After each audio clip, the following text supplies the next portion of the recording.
4 lawyers have been sitting here waiting here, along with you guys. They were ready to go before 1 o'clock. So, Ms. Erger, would you like to now call the state's next witness? Yes, Your Honor. The state calls Deputy Jim Tyndall.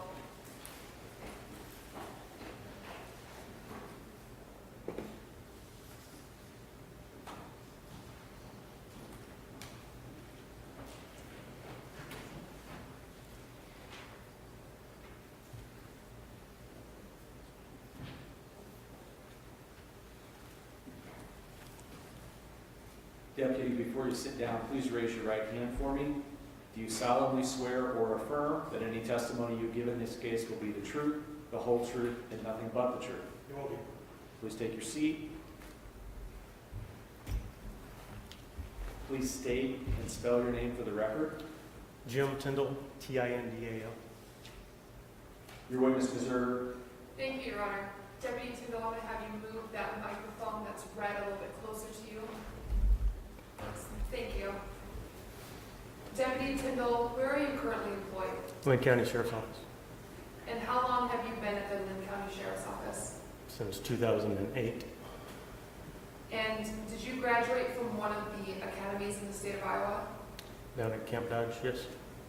ILEA, yeah, And are you a certified peace officer in the state of Iowa? I am. What type of training did you receive to become a peace officer?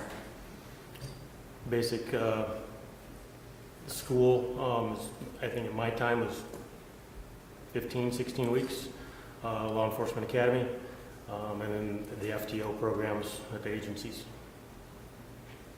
And were you working in that capacity on November 30th, 2018? I was.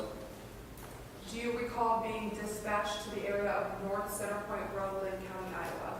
About 3 o'clock, yes. What do you recall was the nature of that dispatch? I believe it came out as a type of a road rage incident between two vehicles, described as an orange Camaro and a green Excursion SUV. Did you respond to that dispatch? I did. When you arrived on scene, what did you observe? At the place that it was put out, nothing was there. And then within seconds, an orange car was coming at me.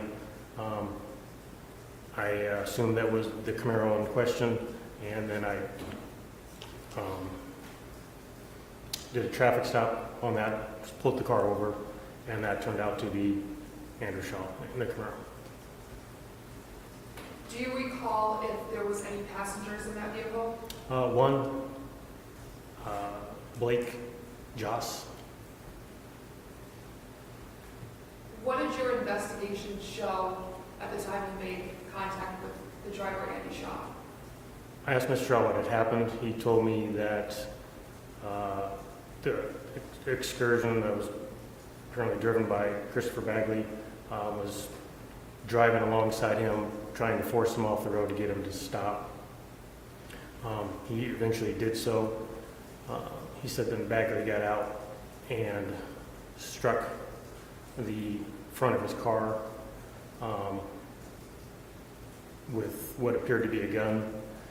At that time I went to the front of his hood and I did see a dent that went all the way through the paint, so there was silver up in the middle in his hood. Shaw got out at that point and became a little bit more upset since he didn't realize, I guess, there was damage to his vehicle. I then asked him if he wanted to file a complaint, and he said he did so. I started getting the paperwork ready for him to file the complaint.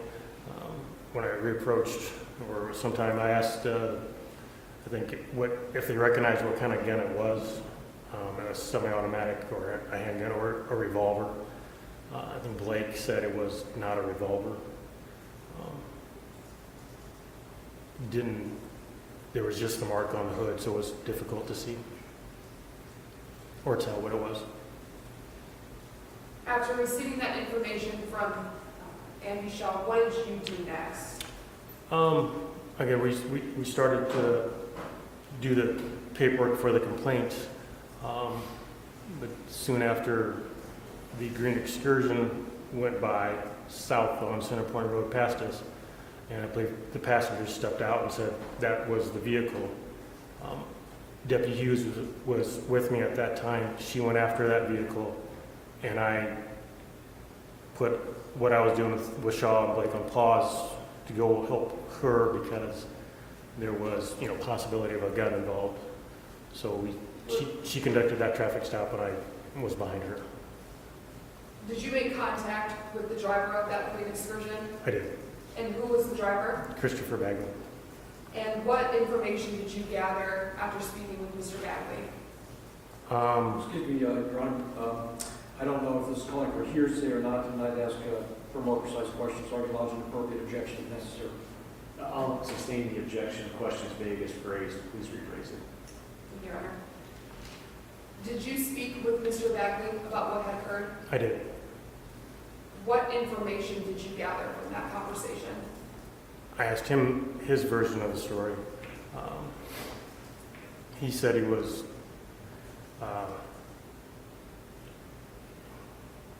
I asked him if he had a gun. He said he did not. I said, could you explain the marks on the car? He said he hit it with his phone. I asked him if I could see his phone. He showed me a black phone. There was nothing wrong with the phone. It was not broken and damaged in any way, no screen.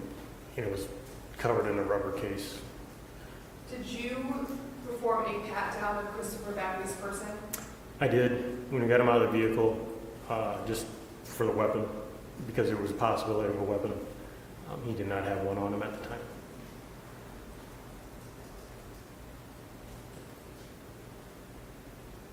After speaking with Mr. Bagley, what did you do next? We tried to get permission to search the vehicle for the weapon. He refused. It was then determined that since he did not have a license, and I made contact with Shaw in the meantime, Mr. Shaw would come down to the office and file the complaint. Mr. Shaw had to leave, I believe he said, to pick up his daughter. He would come down and file the complaint for the criminal mischief charge at the office at a designated time, I believe, which would be 5 o'clock, somewhere around that time. Did he end up coming down to file that report? He did not. By the time I started writing the report, it was after 6 o'clock, and he never showed, never called. We tried to make contact with him, but he never answered. When you were making direct contact with Andy Shaw, what was his demeanor about the situation? Other than he was a little upset that his car was damaged, fairly calm. Was he cooperative with you? Other than the fact that he told me he would show up and he did not. Based on your training and experience in law enforcement, did you find it unusual that Andy Shaw did not come and make that complaint later that evening? Your Honor, I object. It's not the proper subject of opinion testimony. It's not relevant. What this opinion thought was strange or unusual. Sustain.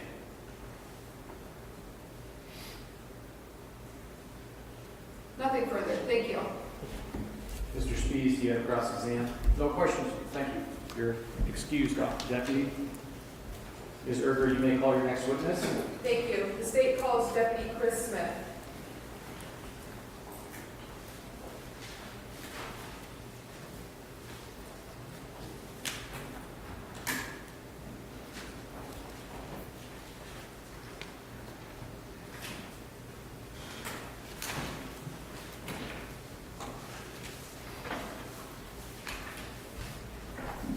Please raise your right hand for me before you sit down. Do you solemnly swear or affirm that any testimony you give in this trial will be the truth, the whole truth, and nothing but the truth? I do. Please take your seat. Please state and spell your name for the record. Chris Smith, C-H-R-I-S, S-M-I-T-H. Your witness, Ms. Erger. Thank you, Your Honor. Deputy Smith, where do you work? Lynn County Sheriff's Office. And how long have you been at the Lynn County Sheriff's Office? A little over 20 years now, since 2001. And did you graduate from one of the academies in the state of Iowa? I did. Which one? The Cedar Rapids Police Academy. And are you a certified peace officer in the state of Iowa? Yes, I am. Will you explain a little bit of your training to become a peace officer? It's like a 14-week academy we went through. It was all your basic criminal justice, law, firearms, defensive tactics. It's a wide range of different things. It wasn't just about, defensive tactics and firearms. It was a lot of criminal law investigations. Even we took spelling classes, grammar. You had a little bit of everything. And were you working in that capacity on December 22nd, 2018? Yes, I was. Do you recall being dispatched to 7100 Mount Brand Road, Lot 26? I do. Is that in Cedar Rapids, Lynn County, Iowa? It is. What was the nature of that dispatch? The dispatch we got was that Paul Hoff was at the residence, and we had been trying to make contact with Paul Hoff for some time. And he was at the residence, and he was burning things in the back of the trailer. Why were you trying to make contact with Paul Hoff? The information we received was he was the last person to see Chris Bagley alive, or to see Chris since his disappearance. Did you respond to that dispatch? I did. Who was there when you arrived? Paul was there. Mr. Hoff was at the residence. He was outside. He had a little wood-burning stove in the back of the residence, and he was burning some wood.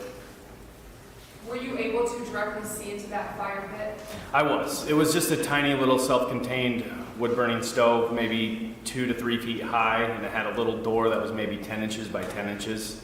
So it wasn't very big, and I looked inside it and I could see 2 logs. There was not very much in it.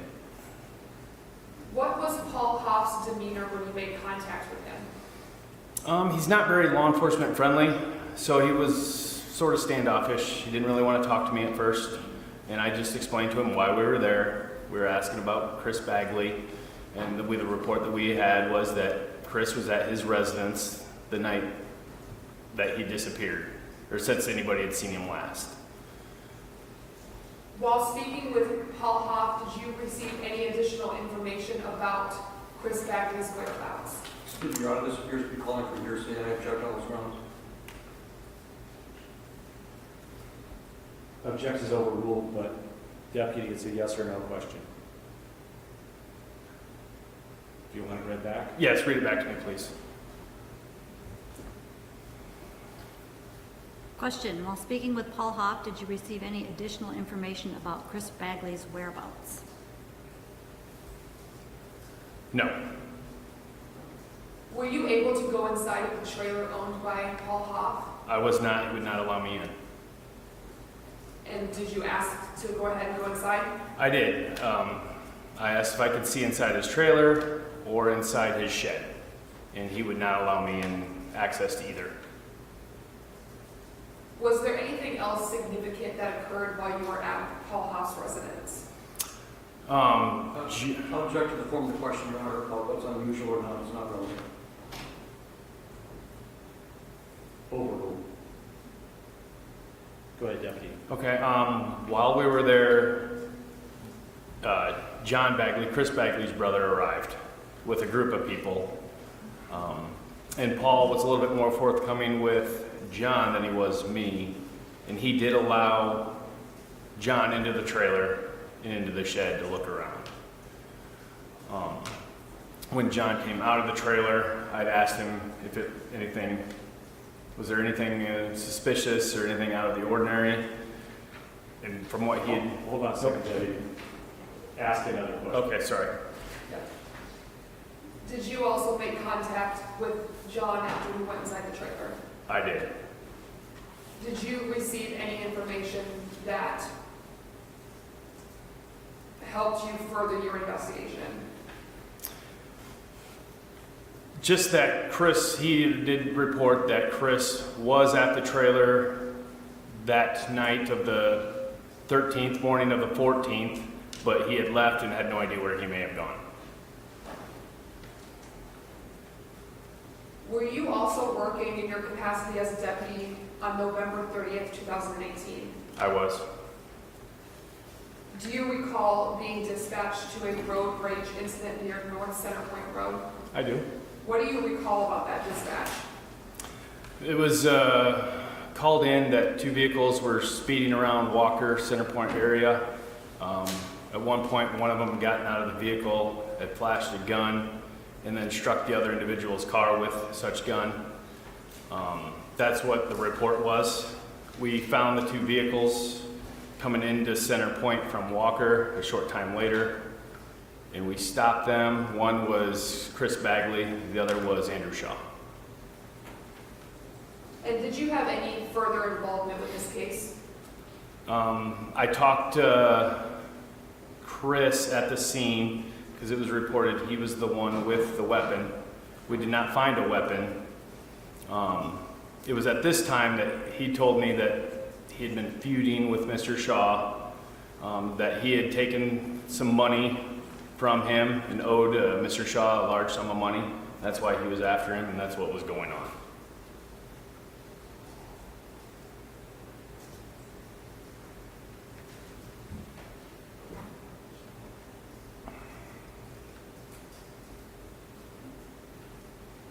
Did Mr. Bagley indicate who he owed a lot of money to? Yes, Mr. Shaw, Andrew Shaw. I have nothing further. Thank you. Mr. Spies, do you have cross-exam? Just briefly, Deputy Smith, when you said you didn't locate a gun, did you look in Mr. Bagley's car? We did not. He would not allow, the owner of the vehicle would not allow us to go through it. Did Mr. Shaw describe this gun to you? No, he did not. Did his passenger describe the gun to you? No, he did not. We couldn't determine if there was a gun or not. Beg your pardon? We could not determine if there was a gun or not from the report. Yeah. But you were told that there was a gun that was brandished and used to do some damage to Mr. Shaw's car? Yes. But no description of that gun? No. Thank you. Those are all the questions I have for you. Ms. Erger, do you have redirect? Nothing further, Your Honor. You're excused, Deputy. Ms. Slaughter, you may call the state's next witness. Thank you, Your Honor. The state calls Carissa Marty to the stand.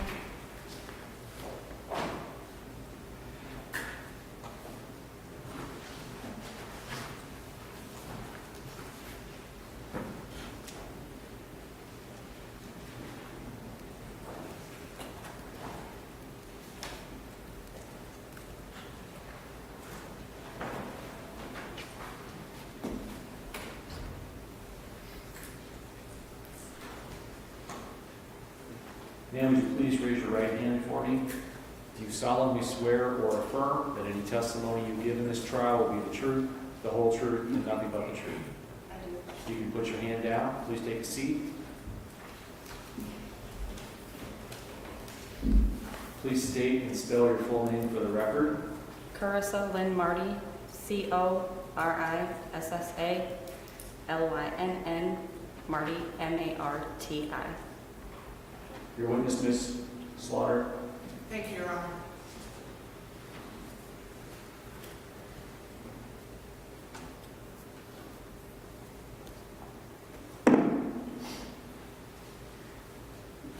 Good afternoon. Good afternoon.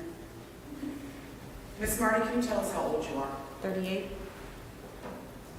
And are you currently employed? Yes. Where do you work? Michaels, And how long have you worked at Michael's? since January of this year, of 2021, sorry.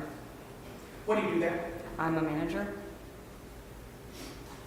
Ms. Marty, what is your highest level of education? Associate's degree in graphic design, multimedia. Governor, may we encourage the witness to move the microphone closer? Thank you. Do we need that answer repeated? Where did you get your associate's degree? In Chicago, Illinois, What school? Westwood College of Technology, And what year did you graduate? 2004. Where are you from? Cedar Rapids, Iowa. And are you still currently a resident of Lynn County? Yes, I am.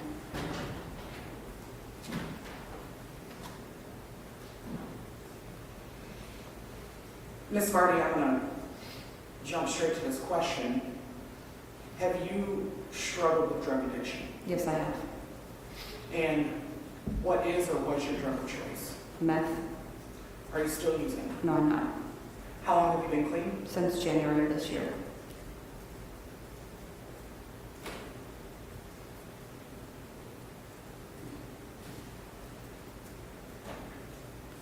Ms. Marty, do you know a gentleman by the name of Paul Hoff? Yes, I do. And can you tell us when you met Mr. Hoff? 2018. Do you recall when in 2018 you met him? Not exactly the date. It was the end of the year. Snow was on the ground.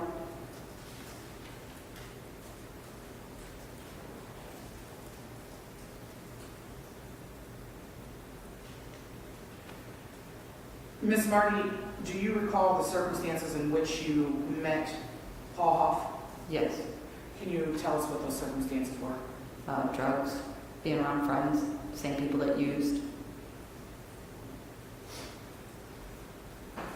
And initially, when you met him, what was the nature of the relationship that you shared with Paul? When I originally met him, it was just seeing him here and there, and then also he was my drug dealer. And when you say he was your drug dealer, can you tell us what types of drugs you would purchase from him? Meth. Always meth? Meth and marijuana. And this may seem like an obvious question, but did you also use marijuana as well as methamphetamine? Yes, I did. Was there a point in time in your relationship with Mr. Hoff that it transitioned into a sexual or intimate relationship? Yes. Do you recall how long after you met Paul that became part of the relationship? Not long at all, maybe a month. And even though the relationship transitioned into including the intimate part, was he still your drug dealer? Yes.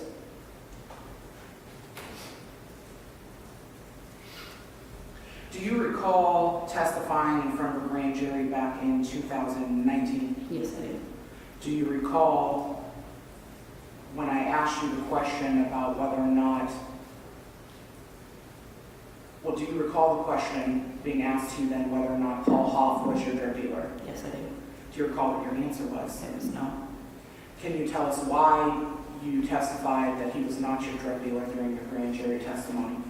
I was trying to protect people and thought it was the right thing to do, but it was the wrong thing to do.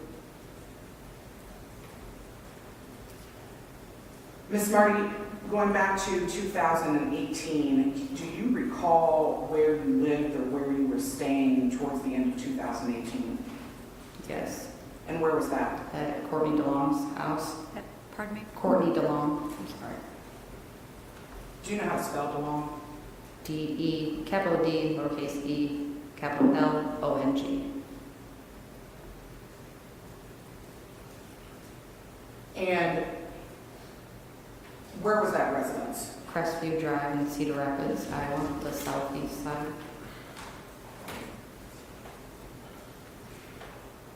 What was your relationship to Courtney? We were friends. And who all resided at the place that you shared with Courtney DeLong? People came and went. I don't know if there was anybody really living there, all of us. It was kind of like just where we went and hung out and did drugs. Did you also, towards the end of 2018, live with your mother? No, I lived with my ex-husband. Like it was between, we were going through a divorce, so it was back and forth between Courtney's. I had my address at my mother's, so I could receive mail there, so that I knew it was going there. But it was in Central City with my ex-husband and also at Courtney's, so off and on, back and forth. Just want to make sure I heard you correctly. Ex-husband lived in Central City, Correct. and you lived between that home and the home on Crestview Drive that you shared with Courtney. Correct.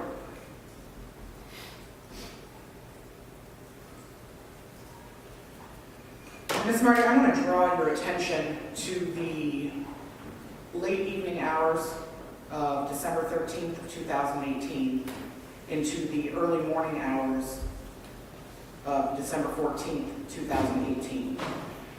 Do you recall that time period? Yeah, so, yes. Was that, I'm going to call it the night, Sure. was that the night or the last night that you saw Christopher Bagley? Yes. And where were you the last time you saw Christopher Bagley? In Paul Hoff's trailer? Can you tell me where Paul Hoff's trailer was located? Mount Vernon Road, I'm not sure what the address is, Cedar Rapids.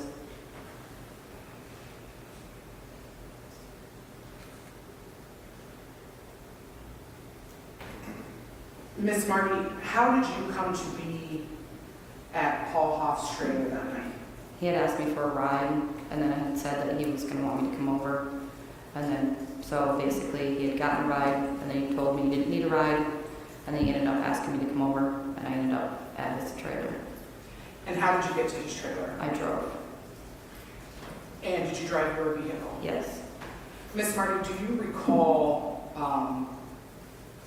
what type of vehicle you owned December 13th-ish of 2018? A Chevy Impala. Do you recall the color? It was dark gray.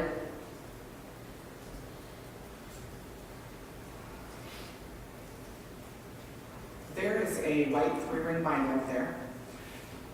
If you would, please open that and flip towards the back to an exhibit marked Exhibit 110.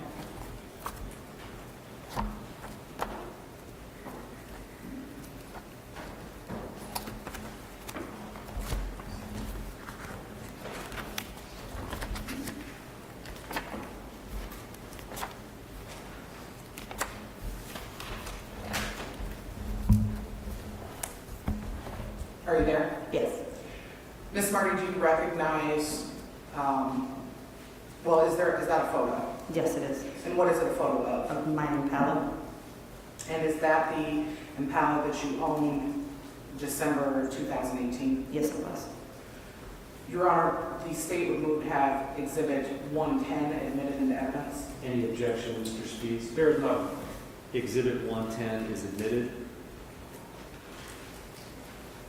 Your Honor, my apologies. May the state publish Exhibit 110? It may.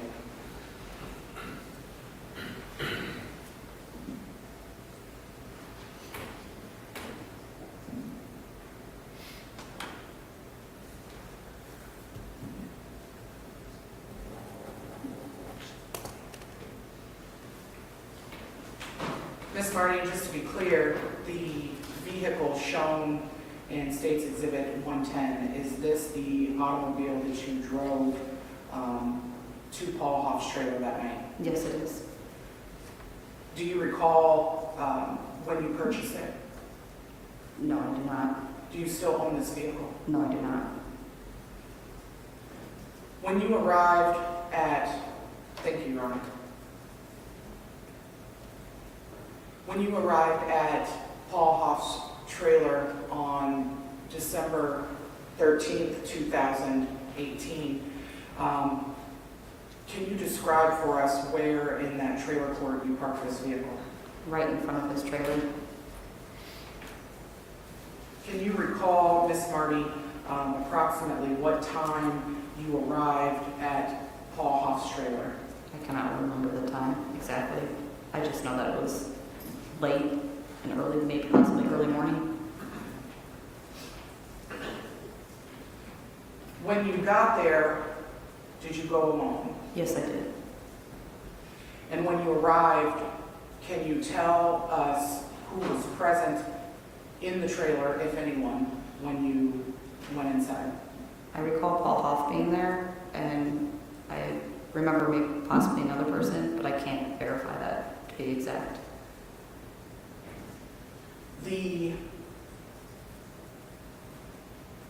Strike that.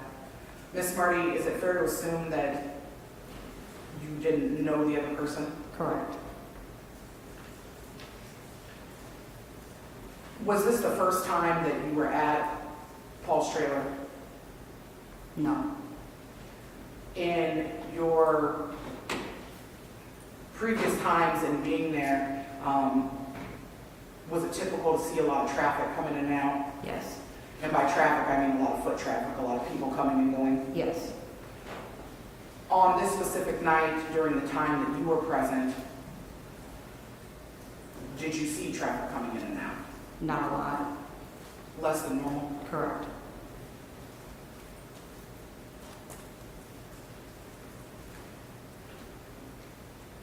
While at the trailer, was one of the people that came, Christopher Bagley. Yes, it was.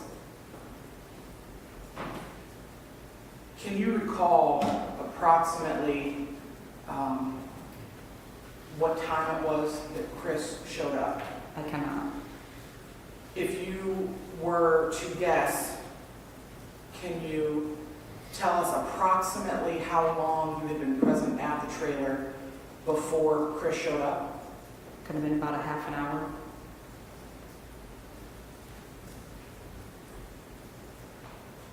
When Chris first arrived at the trailer, did he knock on the door?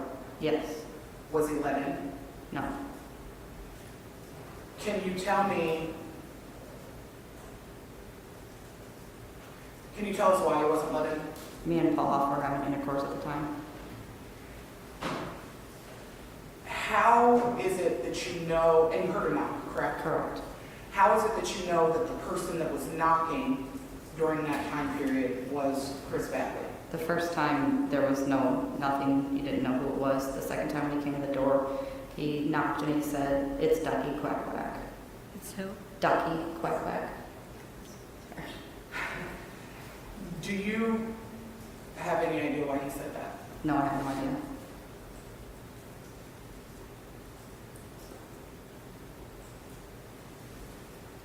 After he said, "This is Ducky," was he let in? Yes, he was.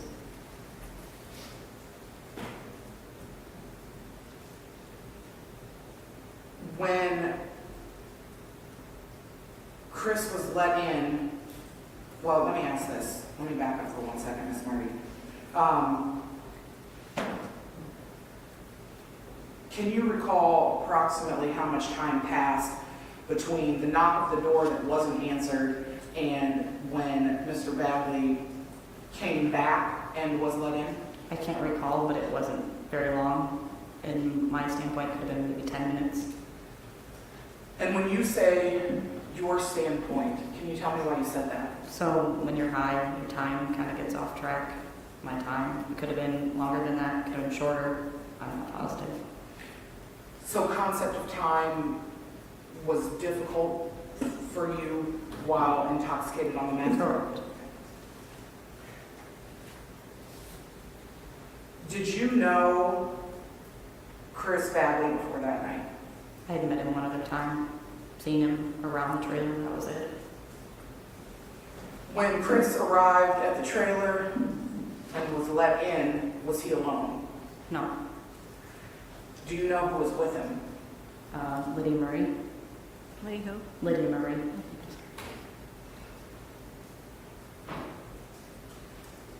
On December 13th-ish, did you know this Lydia before she came in with Chris? No, I did not. Tell me how you figured out who she was. Basically, when everything started going on the news and everything, in the newspapers and stuff, her name came out, and then the picture identified her, that was who was there that night. When Lydia and Chris come into the trailer, tell me what you're doing. I'm sitting over behind a bar that he had on a stool, and I'm basically flipping through my Facebook on my phone, trying to mind my own business.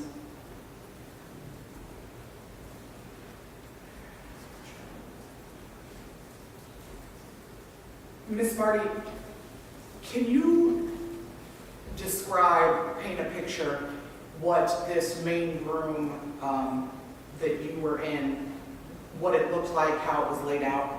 It was I don't know, he was doing reconstruction to it, so it was basically tore up, and then, but there was a bar. There was the kitchen over across from the door where Chris and Lydia walked into, and there was just stuff everywhere, tools, everything. When you say there was a bar, can you describe for me what the shape of this bar was? It's kind of like an L, and then there was glass on it, so you could put like display stuff in it, so it's like a display case. Was that L-shaped bar opposite the wall, on the wall opposite from the front door that Chris and Lydia came into? No, it was, as you walk in that door, it was to the left. And were you sitting at the L-shaped bar? Yes, right behind it. And what were you doing while you were sitting there? Playing on my phone, looking at Facebook. Did you have much, if any, interaction with Chris and Lydia when they came in? No. Can you describe Chris and Lydia's demeanor when they entered the trailer? They seemed like they were riled up about something, like they were going 100 miles an hour, talking about going to these guys that were somewhere that they knew where they were, that they could go and get them. I wasn't really trying to pay too much attention. And when they were having this conversation and were riled up, were they talking amongst themselves or were they talking to Paul? They were talking to Paul. And do you remember anything specific that was being said to Paul by Chris and or Lydia?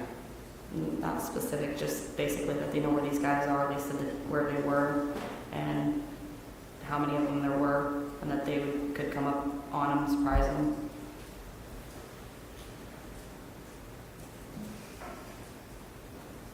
And during that entire conversation, you were still seated at the bar? Correct.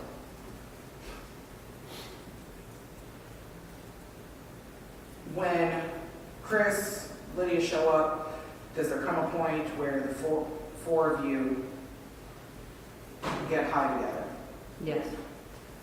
That other person that you didn't know who it was, were they gone by now? Yes. So the only four people in the trailer at this point are you, Paul, Chris, Lydia. Correct. Tell me what you guys got high on. Meth. Any weed involved right now? No.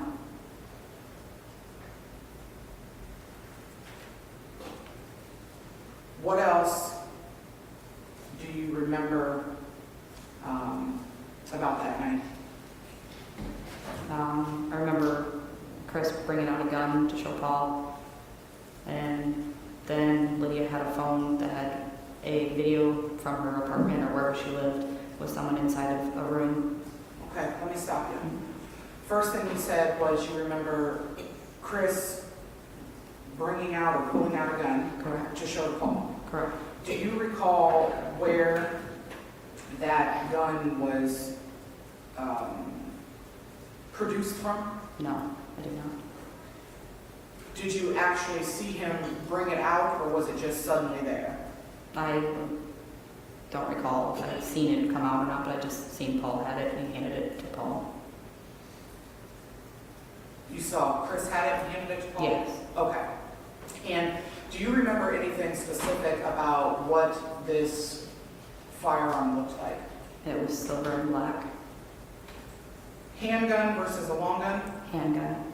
Can you recall if it was a revolver? Do you know what a revolver is? Yes, I do. Was it a revolver or semi-automatic? It was not a revolver. It was like a, I don't know how to explain it, but it didn't have, probably a semi-automatic. And you said that Chris handed it to Paul. Correct. When Paul took possession of that, do you have any memory of what was done with the gun? He was just looking at it. I'd say playing with it, but like just fidgeting with it, looking at it, looking it over. And what happened with the gun specifically after that? I can't recall.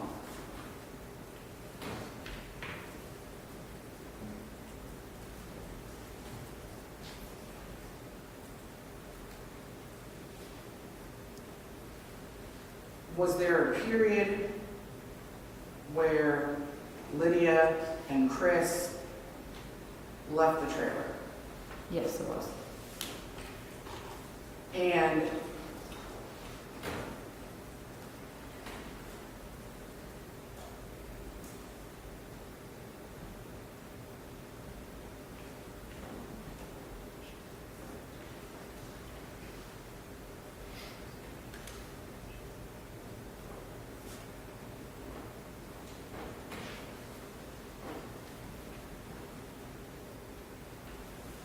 Miss Marty, I'm going to back up for 1 second. I apologize. I stopped you in the middle of your thought. You told us about this firearm, and you started to tell us something about Lydia looking at something in her phone. She had looked like she had a camera wherever she lived at, and there was somebody in a room that she had the camera at. It's kind of like a surveillance camera, and it was the feed on her phone. And did she specifically show that to you? Yeah, she turned it and she was showing all of us. The person that was seen on the surveillance system on Lydia's phone, is that male or female? Female. Can you recall how Lydia was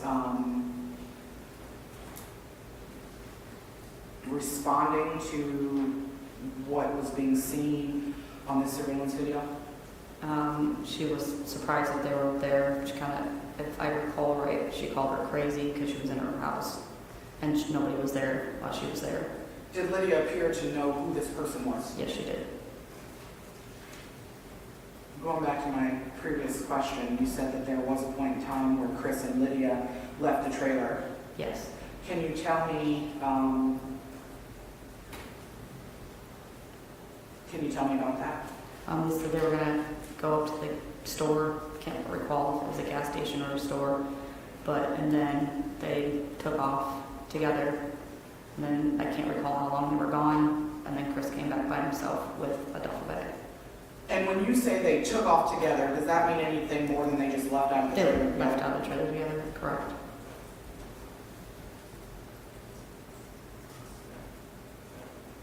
I know that you testified that concept of time was skewed, Correct. went high. Was Chris gone more than an hour? I can't recall.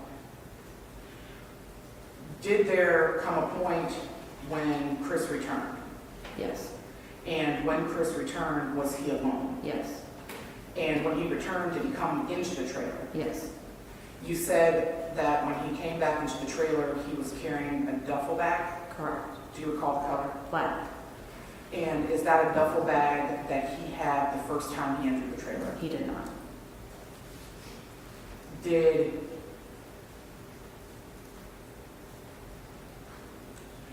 you see him take anything out of it? Yes. What was taken out of it?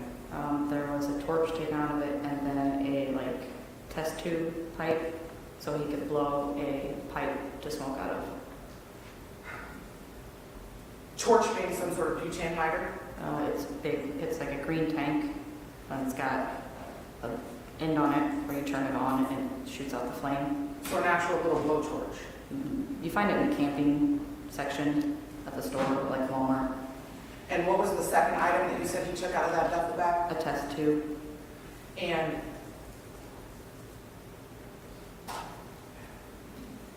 can you help me understand what you mean when you say it was going to blow a, what did you say, blow a what? A pipe, a meth pipe.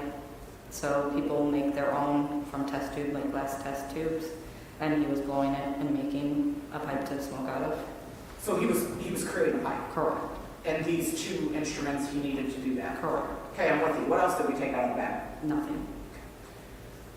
Did he get the pipe on? Yes. And was there more methamphetamine that was consumed? Correct. And did you, Paul, and Chris all participate in that? It was pretty much me on the way out the door to leave. So it was me and Chris, and it was just quick.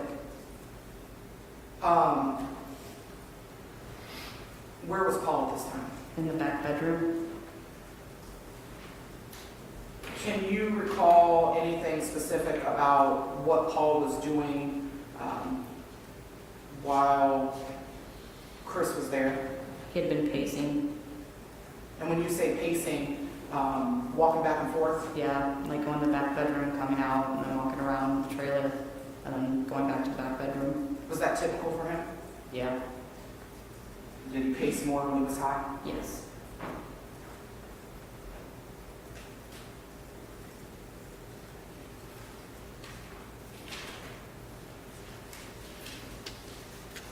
You said that it was quick, this last smoke of the meth that you did with Chris, and that you were on your way out. Correct. Tell me what the circumstances were surrounding you leaving. It was getting to be the time for me to leave. My ex-husband would be leaving for work, and I needed to go and take care of my kids and take them to school. So your kids were at home with ex-husband, Correct. and that was in Center Point? Central City. Central City, I'm sorry. Thank you for correcting me. And you were leaving to go take care of that? Correct. And so did you leave? Yes. Another time question, but do you have any idea what time of the morning this was? Between 5 and 5:30, because my ex-husband would leave at like 5:30, 6 o'clock.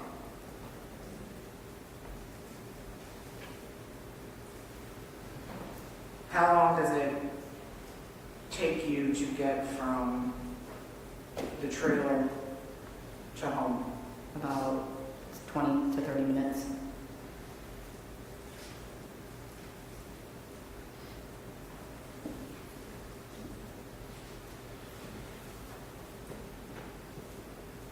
After you left, strike that. When you left the trailer, was Chris Bagley still there? Yes, he was. Was Chris Bagley still alive? Yes, he was. Following that night, can you recall the next time that you spoke to Paul? I can't recall when it was. It was like a couple days later. By the next time that you spoke to Paul Hoff, did you have any knowledge of Christopher Bagley having been reported missing? No, I did not. Did there come a point where you were made aware that Christopher Bagley was missing? Yes. Can you explain to us the circumstances in which you became aware or notified of that information? It was when I started seeing the missing persons posters, and then also when I went to the sheriff's office and they brought me in. Do you know approximately how long after you left, the trailer that night, you started seeing these posters? I do not recall when it was. You say that you went to the sheriff's office. Correct. Tell me how it came to be that you ended up at the sheriff's office. There was somebody that sent out naked pictures of me, and I went to go press charges, and then they recognized who I was, and they stopped me to come in and speak to them. So you went to the sheriff's office for reasons completely unrelated to this disappearance. Correct. At the time that you got to the sheriff's office, had you already seen missing posters? Yes.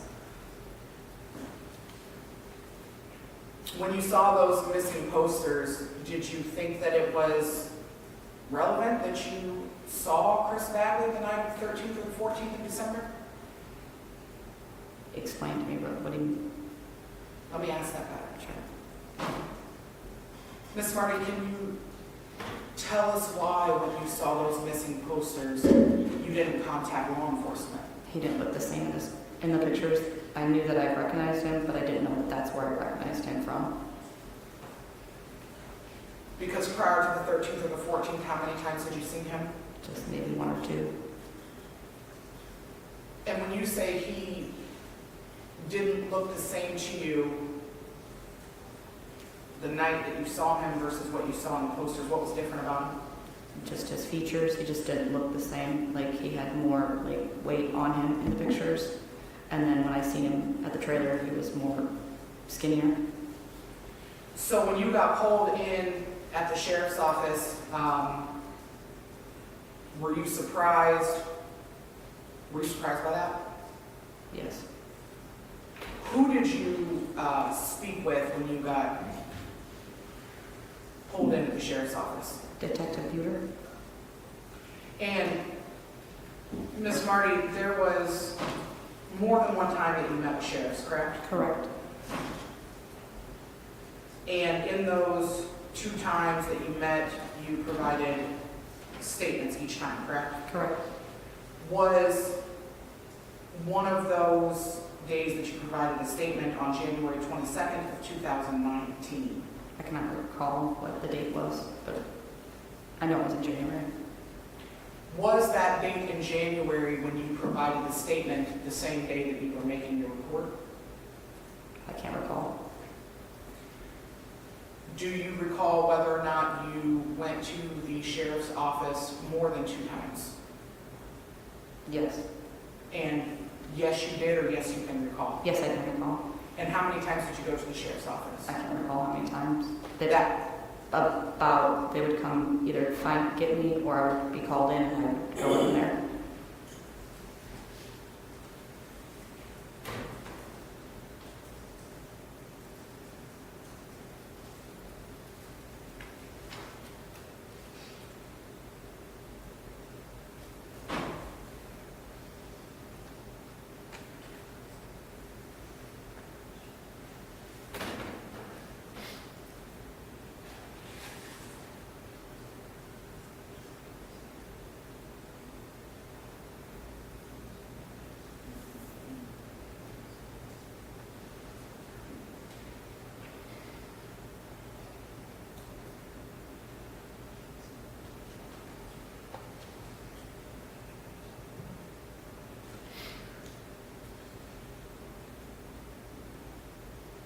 Miss Marty, I'm going to go back a little bit. We had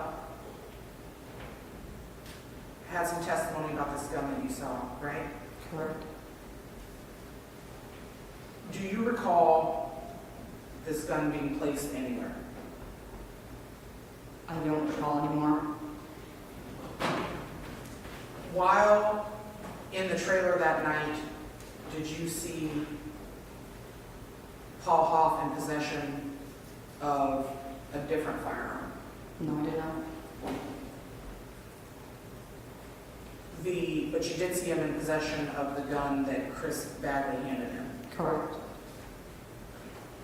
Had you ever seen Paul in possession of a firearm? Yes, I have. And what, I mean, not the specific model, but what type of guns did you see him possess? There was a handgun. None of them had revolvers. And did you see that more than once with Paul? Yes. Had you ever, prior to this night, seen Chris Bagley in possession of a firearm? Yes. And that also being a handgun? Correct. When you were sitting at this L-shaped bar, do you recall any specific items that had been on the top of it, on the surface of it? There was knives, there was tools, there was always a bunch of like nonsense junk all over.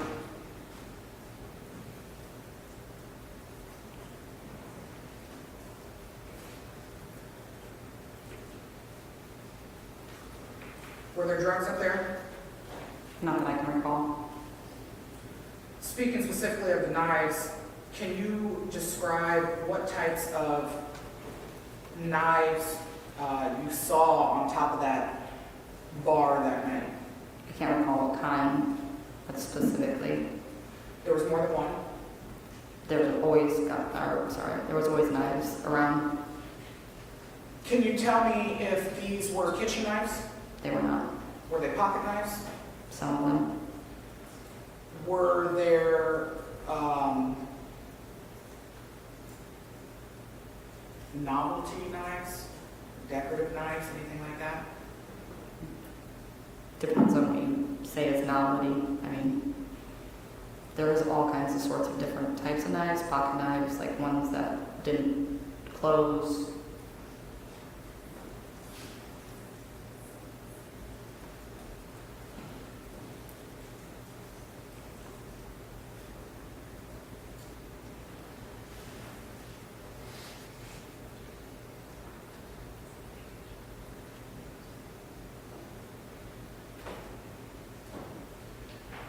Miss Marty,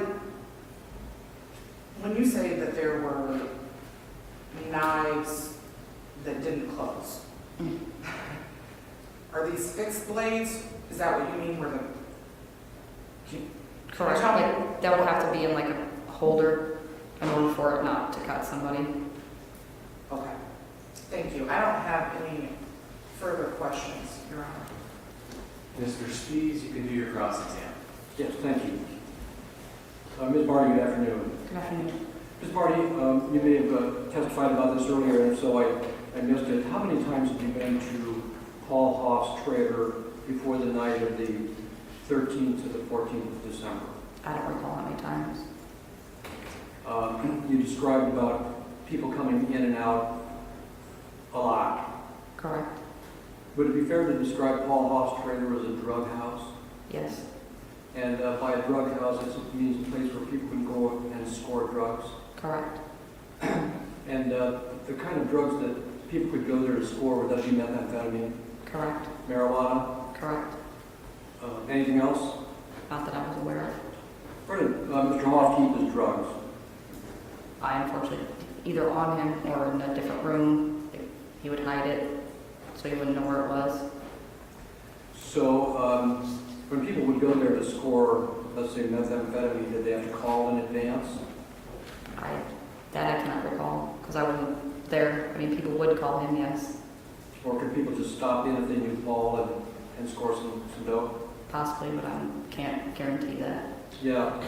And you said that typically there would be a lot of traffic going in there, but this night there weren't a lot of people going in and out. Correct.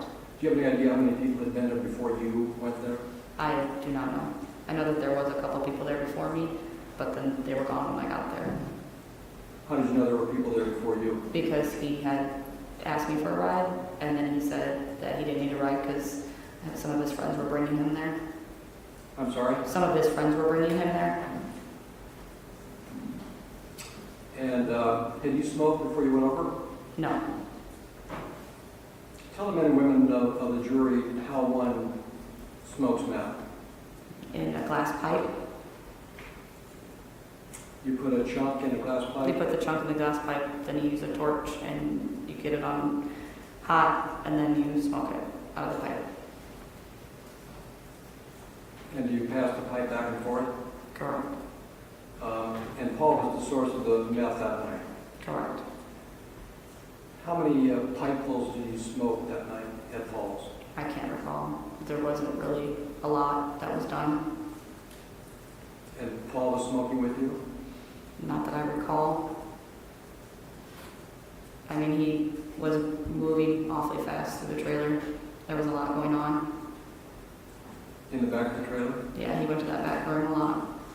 Paul would? Correct. And when Paul go to the back bedroom, did you believe that he was smoking meth back there? I unfortunately do not know what he was doing. All right. So tell the men and women of the jury what it feels like to smoke meth. What happens to your body? Your body gets all jittery. It kind of like a case of zoomies is what I want to say. And you seem to get energy but jittery. And your mind goes all over. Your body doesn't sit still. If you smoke a lot, you get paranoid.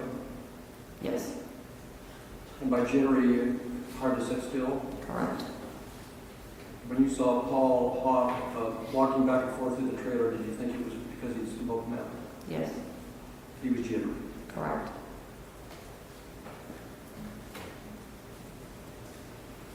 When Chris Bagley and Lydia came, how many bowls of meth did they smoke, if you remember? I don't recall. Did both Chris and Lydia smoke? Yes, They were smoking Paul's meth? yes.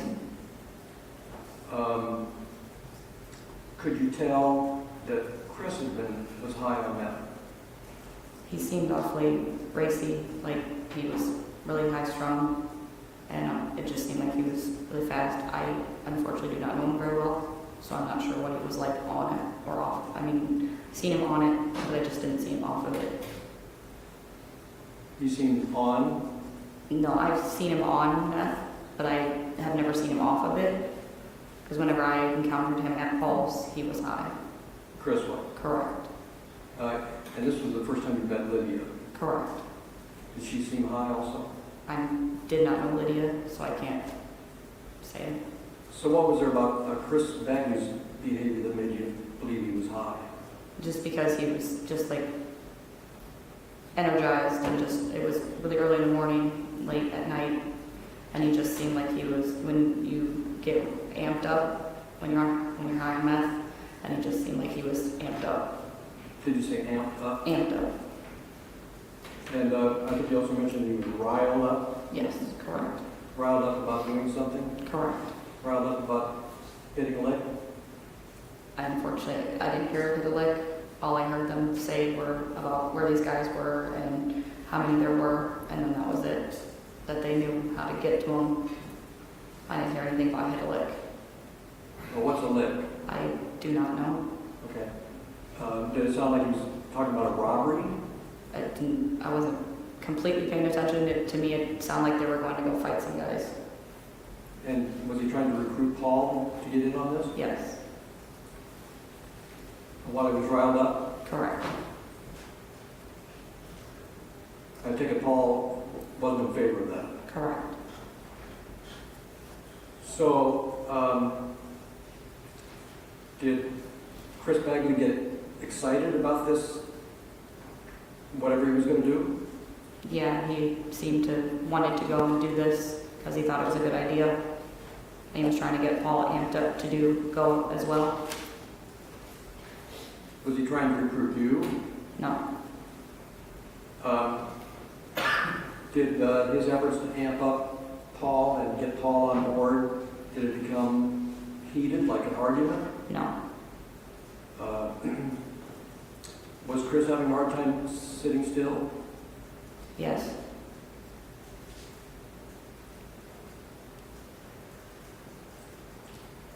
So while he was trying to get Paul amped up, is that when he pulled out this gun? Correct. And this gun was you thought a semi-automatic? I unfortunately am not positive. It was a handgun. It was silver and black. That's all I recall. Okay. Silver on top, black handle. Correct. Was Chris playing around with this gun? He was just showing Paul. Was he spinning it around, like playing it like a fiddle? No, Was Paul playing it like a fiddle? no, Anybody playing it like a fiddle? no. So how long was Chris handling this gun? It wasn't very long, but my Yeah. time frame isn't really great, and I wasn't really paying attention that much. Yeah. He handed it to Paul, and Paul handed it back to him. Correct. Did you see Chris with a bag the first time he came in with Lydia? No, He had a bag when he came back? correct. And in this bag, you said he had a test tube and a torch Correct. to make a pipe? Correct. And I think you told us that he made a pipe, He did, yes. and he was able to smoke meth in that pipe. Correct. How many balls did he do after he made this pipe? I was just there for a short amount of time after it. I took a couple puffs and then I left. So I'm not sure how many he smoked. So as you left the trailer, he was still smoking? Yes.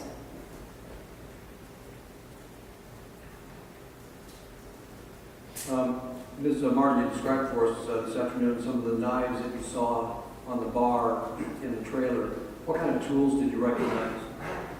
There was just like, I unfortunately can't tell you exactly. There was power tools there. There was I'm sorry, power tools. circular saw, drill, that kind of stuff? There was drills.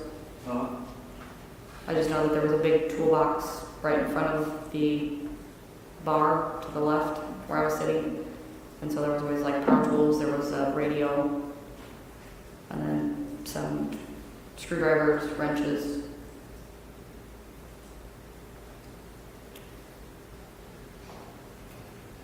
So how did you feel when you left the trailer? Fine? Hi, Yes. able to drive, Yes. able to get home, Yes. take your kids where they needed to go. Yes. That's all I have for you, thank you. Ms. Slaughter, do you have a direct? I do, thank you, Your Honor. Ms. Marty, I know that you described the effects of methamphetamine and one of those being jittery. Does it make you jittery? Yes. So even high, you were still able to sit calmly at the bar and play on your phone? I have social anxiety, and when I'm on it, because then I don't like people that I don't know, so I pretty much go into a shell.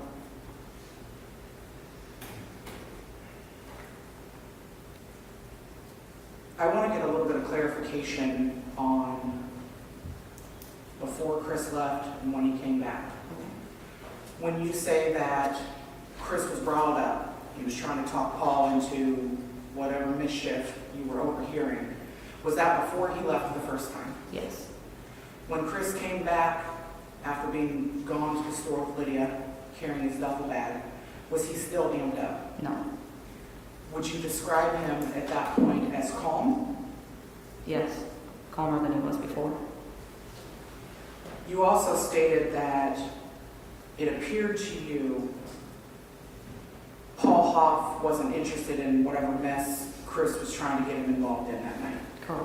What makes you say that? What makes you believe that Paul Hoff wasn't on board? It seemed like Paul was distracted with something else that was going on, but I wasn't sure what was going on because he was back in the bedroom and everything, and then he basically just wasn't into what was going on. Mr. Spees asked you if you saw Paul Hoff smoking that night, and you said you couldn't recall or you didn't think so. Correct. It's completely possible he was smoking, right? Correct. And if he wasn't smoking then, it's completely possible he'd smoked plenty before you got there. Correct. We're not trying to imply that he was sober that night. Correct.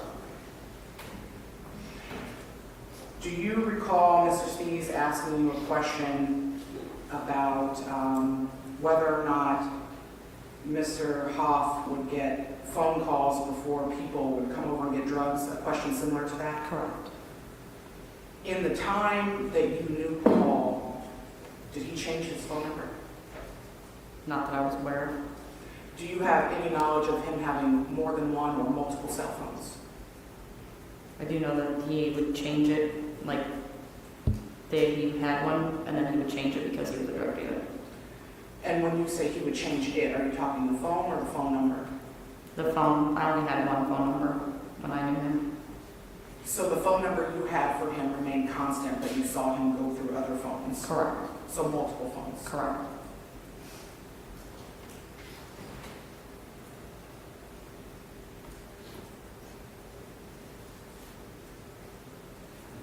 When you left Paul's trailer, how would you describe Chris's demeanor?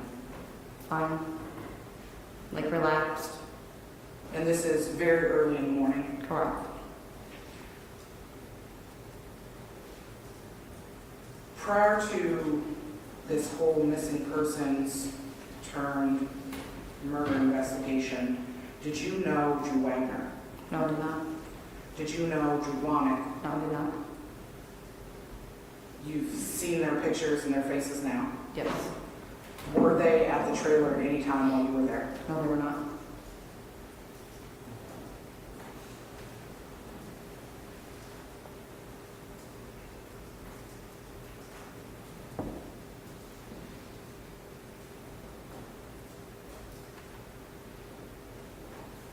I don't have any further questions, Your Honor. Mr. Spees, do you have a recross? Only briefly, Your Honor, thank you. Ms. Marty, I think you were asking about the mischief that Mr. Bagley was talking about. Yes. This mischief was to either beat somebody up or go run up on somebody, right? That's what I felt it was. Well, that's what you heard, wasn't it? It was, yeah, because he was talking about how these people were in this one spot and that they could come up behind him or come get on him. I can't recall exactly what was being said. Okay. And you said you weren't aware that Paul changed his phone number, but he would change phones and multiple phones because he was a drug dealer. Correct. And you described Mr. Bagley as fine and relaxed when you last saw him. Correct. He was high, wasn't he? Yeah, to my knowledge, yes. Thanks. Nothing else. Ms. Slaughter, do you have further redirect? No, Your Honor. Ma'am, you may step down. Ms. Slaughter, you may call your next witness. Your Honor, just for the record, I think that the defense has subpoenaed Ms. Marty, but she's released from that subpoena. So Ms. Marty, you're released from your defense subpoena.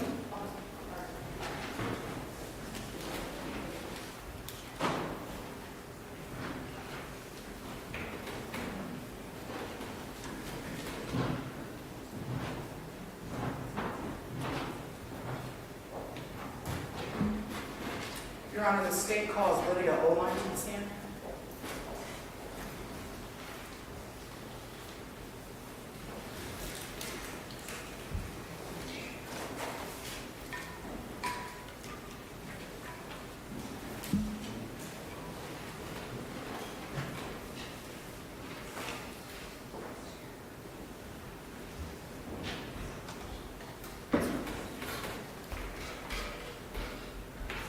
Before you sit down, ma'am, please raise your right hand for me. Do you solemnly swear or affirm that any testimony you give in this trial will be the truth, the whole truth, and nothing but the truth? Please put your hand down and take your seat. Please state and spell your name for the record. Lydia Oline, O-L-I-N-E. Your witness, Ms. Slaughter.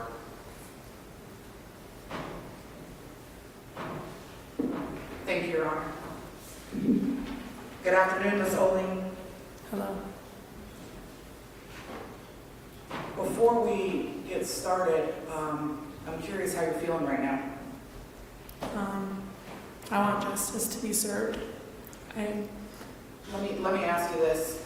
Do you have some anxiety sitting up there? Yes. And are you nervous? Yes. Have you ever been in a courtroom before? No. Do you get nervous around large groups of people? Yes, I do. When you get nervous and anxious, does it affect your ability to speak? Slightly.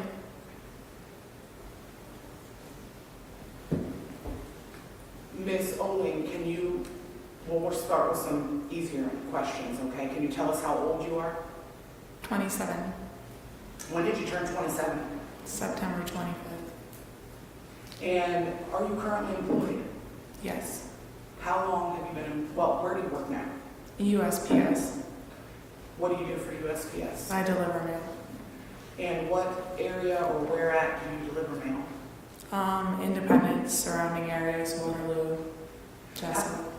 How long have you been doing that? I've been doing that since November. November of 2020? Yes. What's your highest level of education? I have a college degree in aesthetics. And where did you get that degree? Community College in Cedar Rapids. Do you recall when you graduated? 2014. Ms. Oling, do you currently live in Lynn County? No, ma'am. Did you live in Lynn County in 2018, specifically towards the end of 2018? Yes, I did. And what city did you live in back then? Marion. Ms. Oling, did you know a man named Chris Bagley? Yes, I did.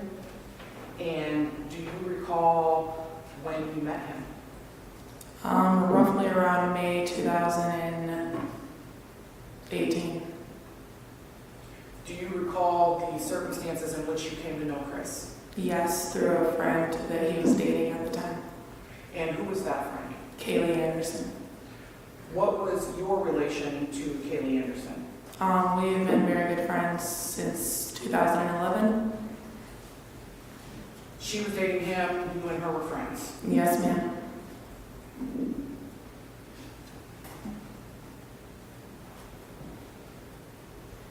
Do you know when Chris and Kaylee started dating? Around that same time, April, May 2018. And were they still seeing each other at the time of his disappearance or the time of his death? It was coming to an end, but he was still in contact with her. Initially, when you met Chris, what was the nature of you and his relationship? He was just Kaylee's boyfriend, and we became friends. So you two developed a friendship. Yes. Did some point, or at some point, did your and his friendship transition into or start including sex? Yes, ma'am. Do you recall when that was? Early December, late November. 2018. Yes, ma'am. Was the sexual relationship between you and Chris public knowledge? Was it a secret? Who knew about it? Just me and him.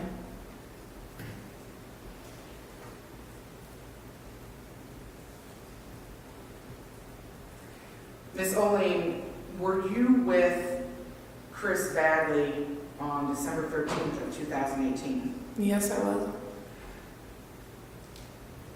Tell me or tell us how you came to be in his presence.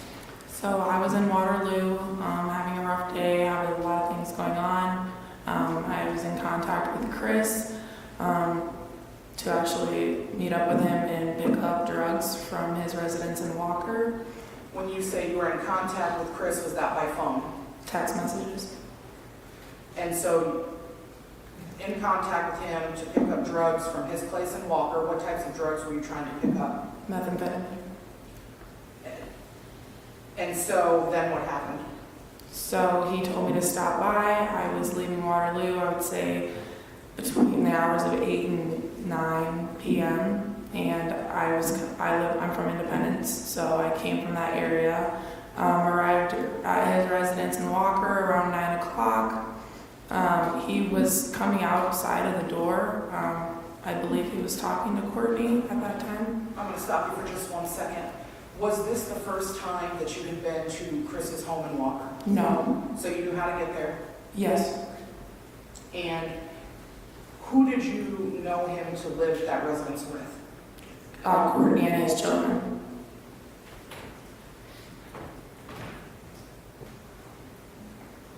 You say when you pulled up, did you pull up in a driveway? Yes. And you saw Chris exiting the home, Yes. talking to someone? Yes, I believe Courtney was standing there and he was saying goodbye, or to my knowledge they were arguing is what he told me. I don't know the circumstance, but he asked if he could ride with me to Marion. You didn't personally witness argument? I thought that it seemed as if they were arguing when they were leaving, but I was inside of my vehicle, so I can't say that. So Chris gets in your car? Yes, in my driver's. I was having an anxiety attack, drama, all this, so he said he would drive my vehicle. And so you get in the passenger seat of your vehicle? Yes. When you leave Walker, well, how long were you there? Just quick enough for him to get in the car? Yeah, about less than 5 minutes. When you leave Walker, you said you headed to Marion? We were headed towards Marion, and he got a phone call from, I believe, Dave, Courtney or Dave, saying that Dave was at the house.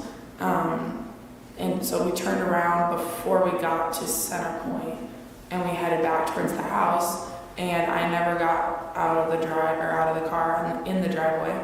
But Dave handed him some items, or they exchanged whatever needed to be done. And he quickly introduced me to Dave. I don't know him. Okay. Said hello. When you say some items were exchanged, were these drug items? Was this a bag of clothes? What No, this was like amps, I believe, or car related. car parts. Yeah, so I don't know for sure, but it wasn't drugs, to my knowledge. After his car park exchange with Dave, what happens next? We were there very briefly, and we headed towards Marion to my apartment. When you get back to your apartment in Marion, do you recall what time it was you arrived there? 10 or short, around 10 p.m. Ms. Oling, in 2018, what vehicle did you own? 2008 Black Grand Prix. Is that the vehicle that you were driving when you picked up Chris and that Chris drove after that? Yes, ma'am. Can you, in that white 3-ring binder up there, flip to the exhibits marked 70 and 71, please?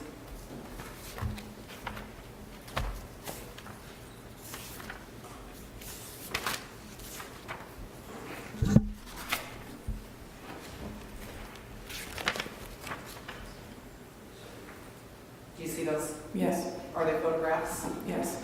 Can you tell us what those photographs are of? My black 2008 Grand Prix. And so that's the vehicle that you guys were on that night? Yes, ma'am.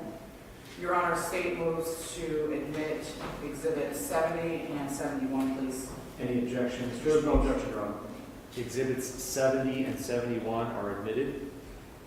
Permission to publish those to the jury, Your Honor. Permission granted.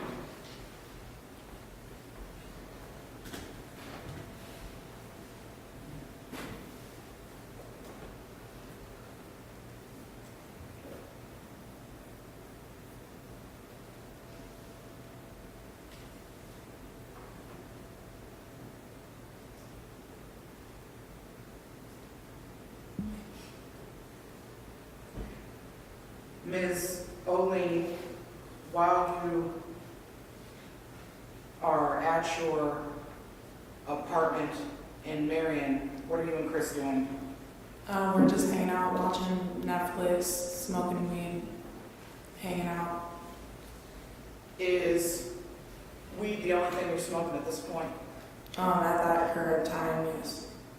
Had you consumed or ingested any drugs that day prior to the weed you were smoking with Chris? Oh, yes, we were both intoxicated under methamphetamine. But had gotten high on meth separately from each other? At that particular time, yes. What benefit do you get from weed? It's a different high than your methamphetamine high, right? Yes. What benefit do you get from the weed? I think that's just a calming more of effect, where meth is a get up and go, paranoia, affects the mind, brain, how you can make decisions. Do you smoke weed when you want to come down from the meth? Yes.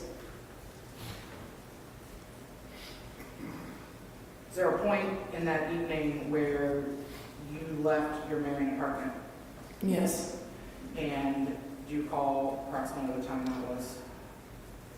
It was after midnight, before 2 a.m. So I did know these times, but it's been a long time.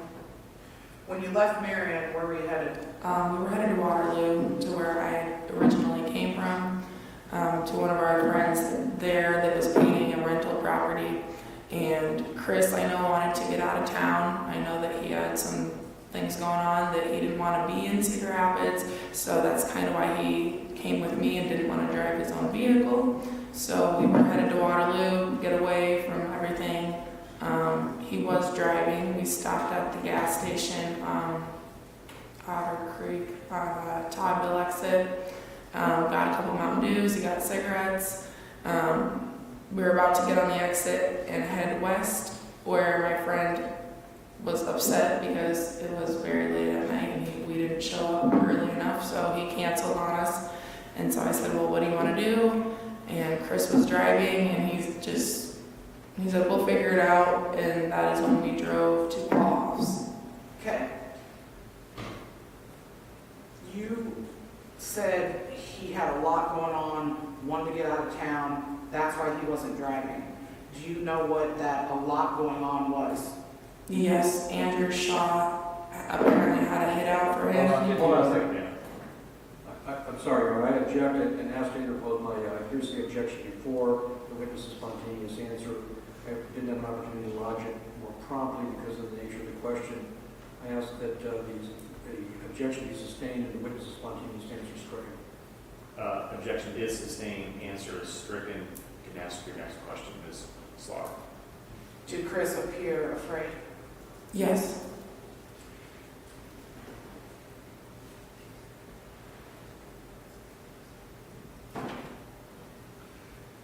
Did you know why Chris didn't want to drive his own vehicle? I'm sorry, again, this calls for hearsay and I object on those grounds. Sustained. Your Honor, it's a yes or no question. All right, you can answer this question, yes or no, ma'am. I overrule the objection so that you Can you ask the question again? Yes. Yes or no? It's the answer I'm looking for. Did you know why Chris was afraid to be operating his own vehicle? Yes.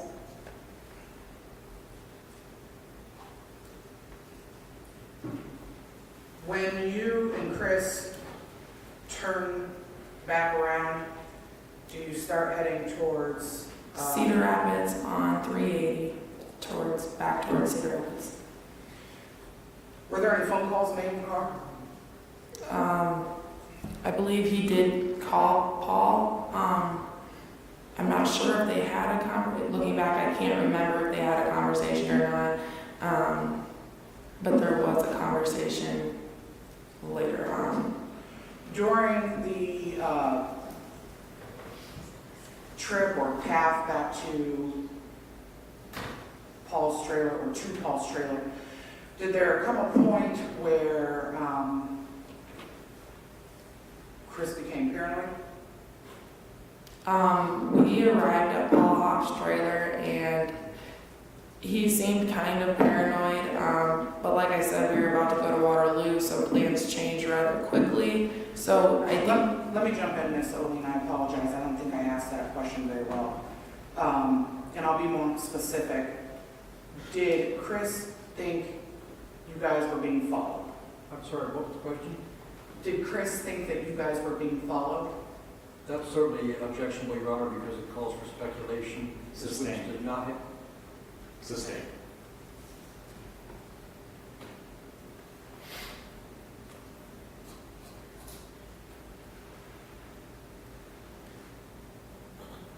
While you guys were driving back to Paul's house, and I'm looking for yes or no answers here, were there times where there were U-turns happening? Yes. So you get to Paul Hoff's trailer. Had you ever been there before? No. Where was this located? Off Mount Vernon Road. Still in the Lynn County area. Yes. Off Highway 13. When you pulled into this trailer court, can you describe for us where in the trailer court you parked your vehicle? Yes. So towards Highway 13 and the Casey's, we were parked within that driveway and parked in the back facing the west in the back driveway of Hoff's trailer. And when you're parked in the back driveway, are you facing away from Casey's or towards Casey's? Okay. Okay. I'm going to ask you to just give us 1 inch there because we're catching a little background. Thank you.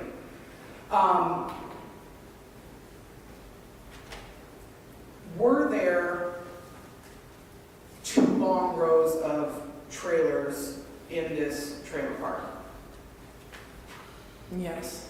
And were you behind the second row? Yes. When Chris parks the car, when you two get parked, what happens? He got out of the car and he went and knocked on Paul Hoff's door. He said that Paul Stop Hoff, right there for me. So he gets out, walks, can you see where he's walking to? through trailers to the left of me. Could you see specifically which trailer he went to at that point? No, it was dark. And I didn't know where he was going. Sure. Ms. Oling,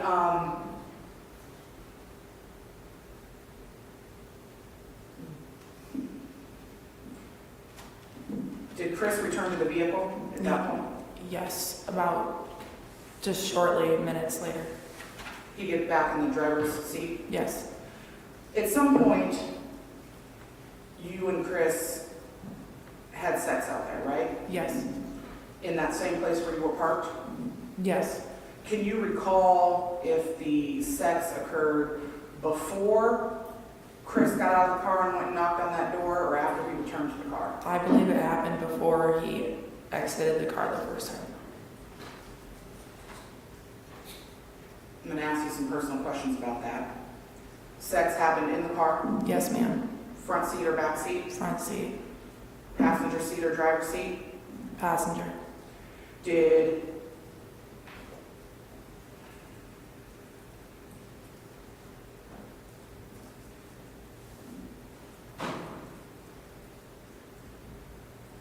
Did you see during your sexual encounter with Chris a firearm in his waistband?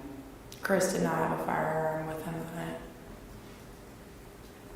Would you have been able to see it? Yes.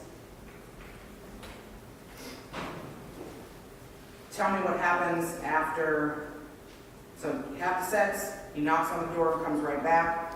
Do you guys leave at that point? He told me that he could see Paul Hoff through the window, but he wouldn't open the door. So do you guys leave at Yes. that point?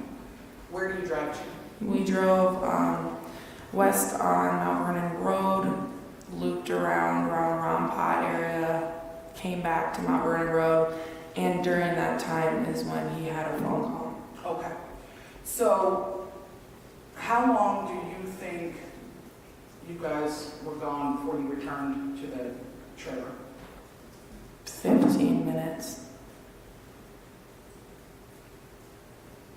Not going anywhere specific. No.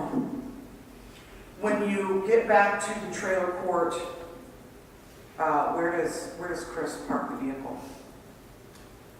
Well, first we went to the Casey's before, and when we come back, he went to the second driveway, so that closer towards Cedar Rapids, and he parks in his back driveway once again, in the same area, but facing the Highway 13. The back driveway of this trailer court, like a U shape, Yes, two entrances, one to the east, one to the west for that same road. yes, there's two entrances on Mount Vernon Road. And the second time you came back, you used the The left one closest to Cedar Rapids. and were parked facing the Casey's. Yes, Did you and Chris get out of the car? yes, Both of you this time? yes, And did you go to Paul Huff's trailer? yes, Knock on the door? yeah, Okay, and were you guys let in this time? yes. Tell me what your demeanor's like at this point. I had never been there, so I just followed Chris's lead. There was a woman that was sitting at Paul Hoff's counter. Okay, so were you riled up at this point? No, Had you and Chris been discussing either robbing somebody, beating somebody up, doing something? it was of discussion. It was never a soft plan. Sure, but it was something that you guys had been talking about. Yeah, And what was Chris's demeanor like at this point as you guys are walking into the trailer? He seemed a little bit not himself. He was very quiet compared to what he had normally been. Did he get riled up?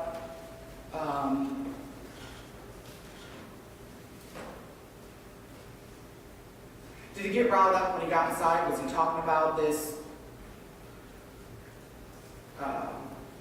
robbery or jumping of somebody? No, he was just asking Paul. Like, I think they were talking about robberies, but it wasn't a hyped up.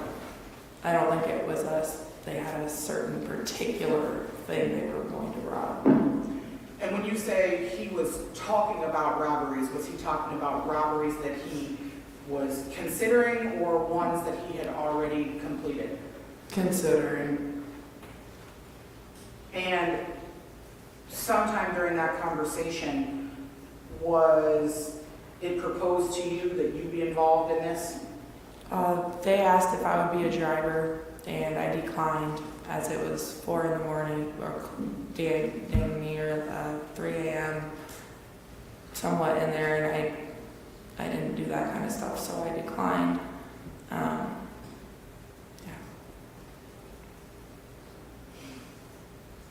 When you got inside the trailer, who all else was present? You, Chris, who else was in there? Paul, and I believe her name is Carissa. Did you know her that night? No. You've come to know who she is now? And how did you come about that information? Through people. Where is Carissa sitting when you go in?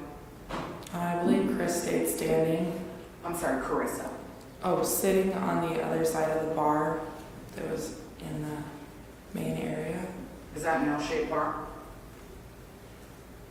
I can't remember, man. I think it had a slight L to it, like a wrapper. Like a what? Like it wrapped around maybe this much. How long, if you can recall, were you inside Paul's trailer that night?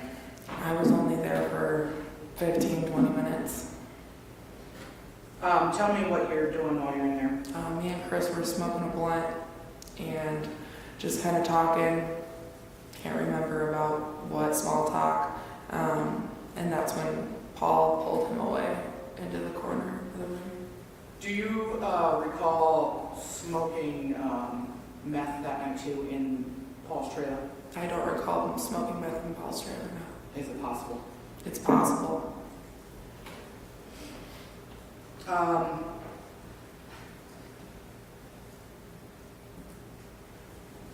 You say Paul pulled Chris away. Where did he pull him away to?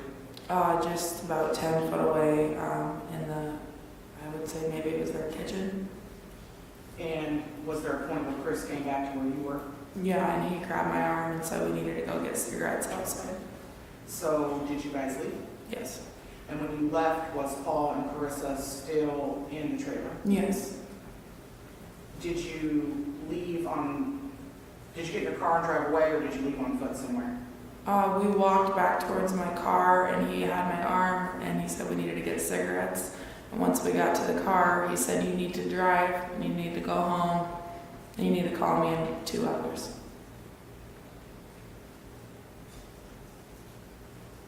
And did you leave?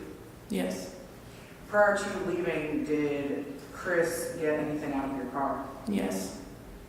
And what was that? A hatchet. Did he also have a bag in your car? Yeah, he had a black devil egg. And you say a hatchet. What's that? Like What's an that look axe. like? Was this a full-size axe? Well, yeah. I think And just for records purposes, you held your hand up, would it be fair to say about 18 outside. inches? Yeah. And was he carrying that? Was it attached to his bag? I handed it to him, and I don't know what he did with it.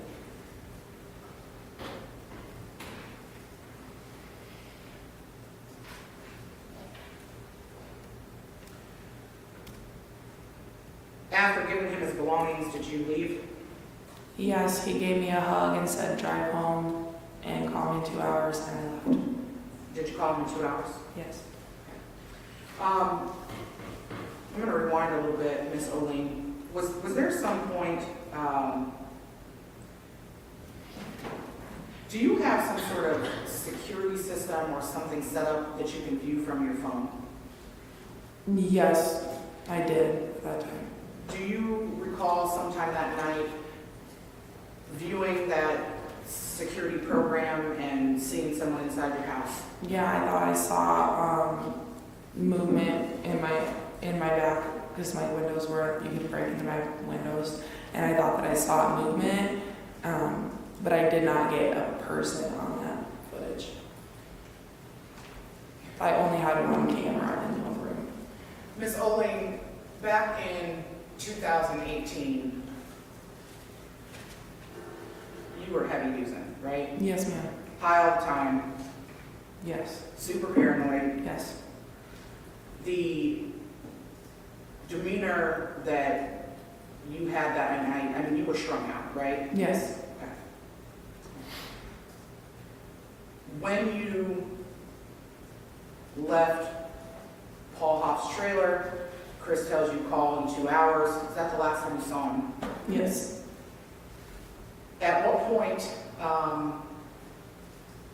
did there come a point where you felt like something was wrong? Yes.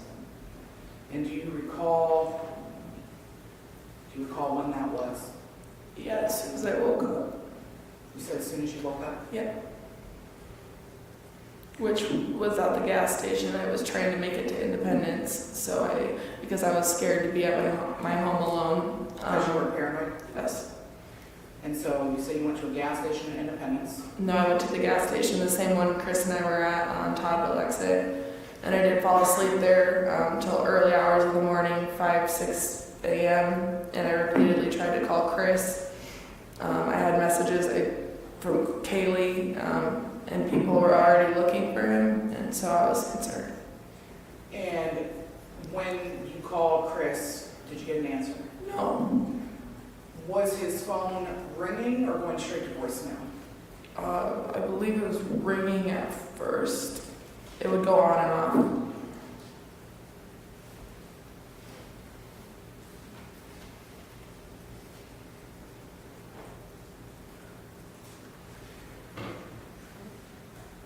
Did there come a point where you realized that there were some belongings of Chris's that were left in your vehicle? Yeah, later the next day. Can you recall specifically what those belongings were? I know for sure it was a wallet, a wallet, and I think a bandana was left in the car. And there was a sweatshirt and a hat that he was previously living at my house and did laundry there, so I brought that with me as well to return to Courtney. And when you say you brought it with you to return to Courtney, did you drive to Walker? Yes. And get those items back to her? Yes.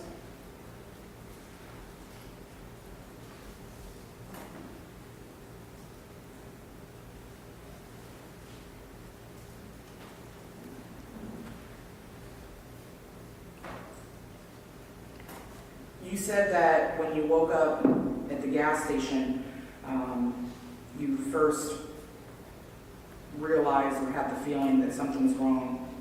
Do you recall when specifically, did there come a point in time where you knew for sure that Chris was missing, that there was a report? I went in and filed a missing persons report myself. Did you get contacted or come into contact with investigators who were working on finding Chris? Yes. And do you recall who you spoke with?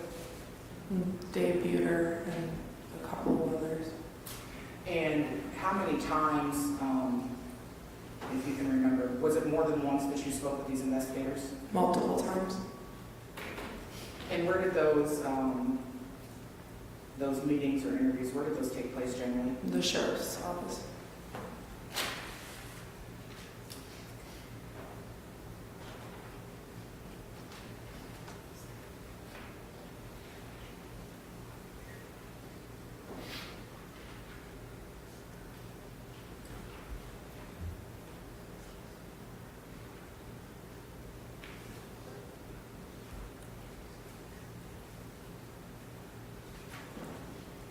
council, I need to take an afternoon recess at some point. Are you almost done, or should I just recess now? Very close. Okay. If I could just have a couple minutes, Your Honor. Ms. Oline, I'm sorry, I apologize. Can you recall what Chris was wearing the last time that you saw him? Sweatpants and a t-shirt. Maybe a hoodie. You also, when you described this L-shaped bar that was in the trailer, Yes. do you remember anything specific about it as far as its contents, anything sitting on top of it? I believe I seen a rifle type gun and recall seeing a knife. Do you have any memory of what the knife looked like? Could you describe it for us? It was a knife. It wasn't one that you fold in. It was a blade. Like a butcher knife. Smaller. Prior to December 13th and December 14th, did you know Drew Wagner? Knew of him, I did not know him, no. Prior to December 13th, December 14th, did you know Drew Blahnik? I have had brief encounters with him. At the time that you were at the trailer, were either one of those, parties there? No. I don't have any further questions, Your Honor. Ladies and gentlemen, we're going to take our afternoon recess. We will be in recess until 3:18. Please remember your admonition during the recess. All rise.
Please be seated.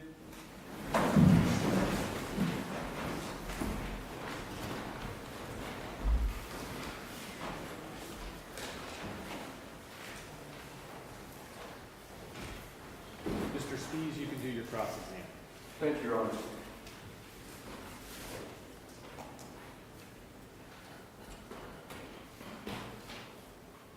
Ms. O'Lean, when you left your home in Independence, Iowa to drive to meet up with Mr. Bagley in Walker, Iowa, were you on medication? I didn't leave my home in Independence. When you left Independence and or Waterloo and drove to Walker, were you on medication? I was on drugs. I beg your pardon? I was on drugs. You were on drugs? Not prescription medication? No. What drugs were you on? Methamphetamine and marijuana. Were you working that day? No, I was unemployed. You were where? I was unemployed. I see. And so when in the day before you drove to Walker did you start using meth? I was a daily user. Did you smoke meth? Yes. Did you have meth in your car when you drove to Walker, Iowa to see Mr. Bagley? I don't believe so.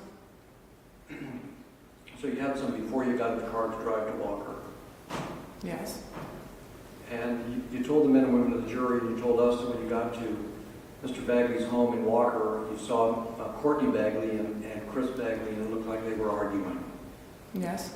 And did this trigger an anxiety attack for you? No.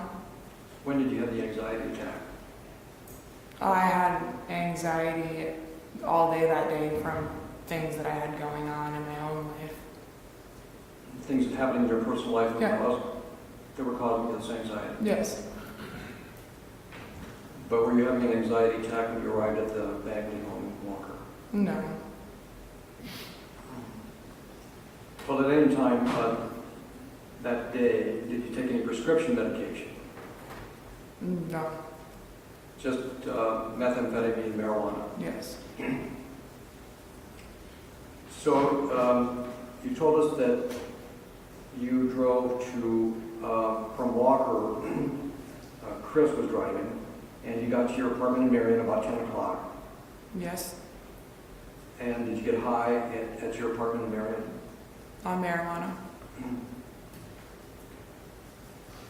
And how were you smoking it? Were you smoking joints? Were you smoking out of a pipe?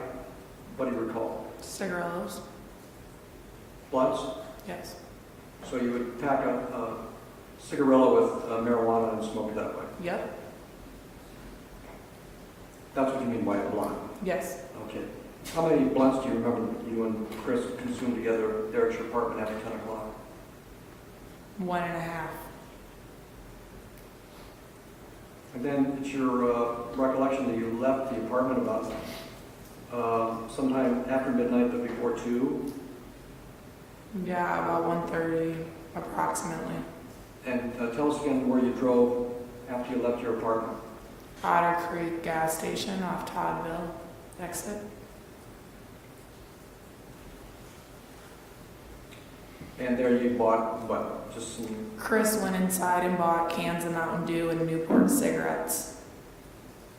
And while you were there at the BP in Toddville, he told you that he had to go to see Paul. As we were leaving, my plans canceled and he then started driving towards Paul's. Now, you never met Paul before that night, had you? Never. And so I think you told the men and women of the jury that by the time you went to Paul's, you were both intoxicated on methamphetamine Yes. and marijuana. Yes. And after you left the BP and you got to Paul's, you told us that Chris went to the door, but Paul didn't answer. Correct. And then you were driving, No, Chris continued to drive. okay, and then where did you go when you left Paul's when you didn't answer the door? Down Mount Vernon and around Ron Pot area, You were Yeah. driving? back. And then we continued to go towards Mount Vernon, but he thought that there was somebody following us. So we turned into the Casey's and stopped at a gas pump, where the other car stopped at the gas pump on the opposite side. So he continued to go towards Mount Vernon, the town, and that car continued to follow us, and Chris whipped a U-turn, and we went back to Paul Hoff's. Now, candidly, Ms. Oline, as you and Chris were driving around after you went to Paul's and Paul didn't answer the door, you were planning on doing a robbery, weren't you? There was no set robbery. I beg your pardon? There was no set robbery. There was talk of maybe doing a robbery, but there was no specific robbery, no. Isn't it a fact that Mr. Bagley wanted your help by helping him to rob Mo? That's what I have heard, but no, he had never told me he wanted help robbing Mo. Well, Ms. Oline, isn't that what you told Agent Valletta and Deputy Buter when you were interviewed on February 15, 2019? I believe I said that he may have resided in a house off Mount Vernon Road that Wagner had, but it wasn't robbing Mo. Well, you were supposed to be the driver of these robberies, weren't you? I declined driving any robberies. Well, you and Mr. Bagley drove around and looked at which houses you could rob. That's true, isn't it? We drove around and no, he did not see any particular house that he wanted to rob with me. Oh, so you looked at targets for robbery, but you didn't find one that was suitable? I don't know where Chris was planning on robbing that night, if he was. Well, you and Mr. Bagley specifically talked about robbing Sean Chapman and Brandon Whalen, didn't you? There was talk. Between you and Mr. Bagley. Chris had brought that up. While you were driving around after you had first gone to Paul Hoff's trailer and Mr. Hoff didn't answer the door. He had said there could have been things in those locations. I don't think that he was specifically trying to rob those individuals. Just talk about it. That Wagner could have had things in their possession.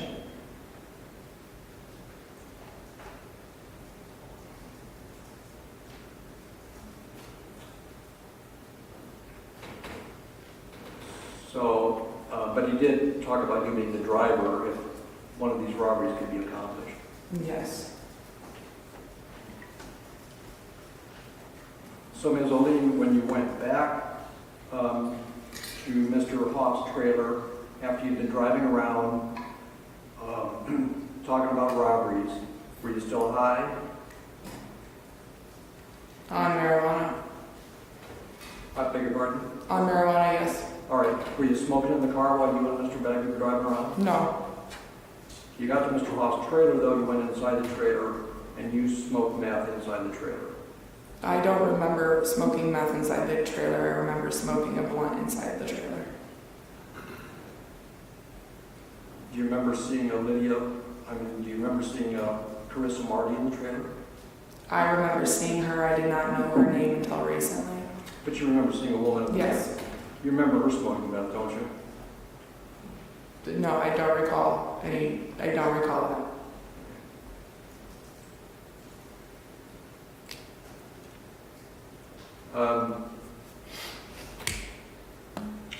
Do you remember Mr. Bagley taking a bag or a duffel into the Hoff trailer? Yes. You know what was in that bag? Just his personal items, to my knowledge. Weed. His personal items, hats, clothes, sweatshirts, bandanas.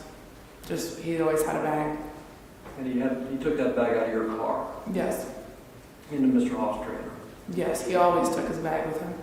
Now, you didn't take that bag back to Courtney Bagley, did you? Not the bag.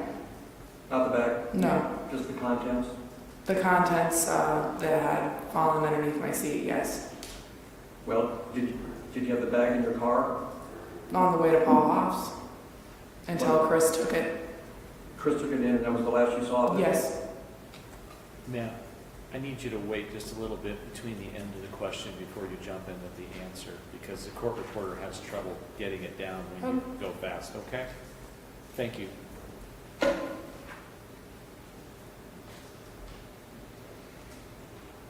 But you did see Mr. Bagley take a hatchet or small axe out of that bag Yes. and took it into Mr. Hoff's trailer. Yes.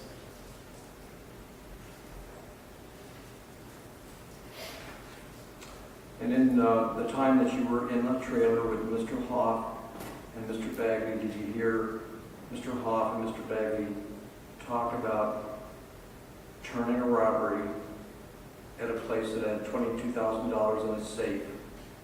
I heard Paul mention that to Chris. So the idea arose with Mr. Hoff Yes. about a possible robbery at a place that had $22,000. Yes.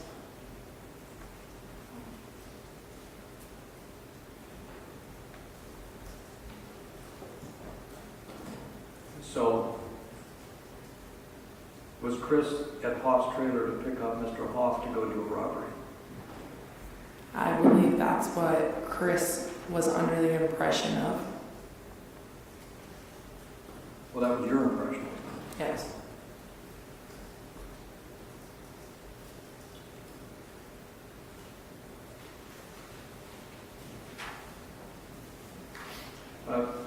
Ms. Oline, could you tell us how long it takes to drive from Toddville, the Toddville exit where the BP station is at, to Mr. Hoff's trailer on Mount Vernon, or near Mount Vernon? Well, in the evening hours with no traffic, it probably took me about 25 minutes.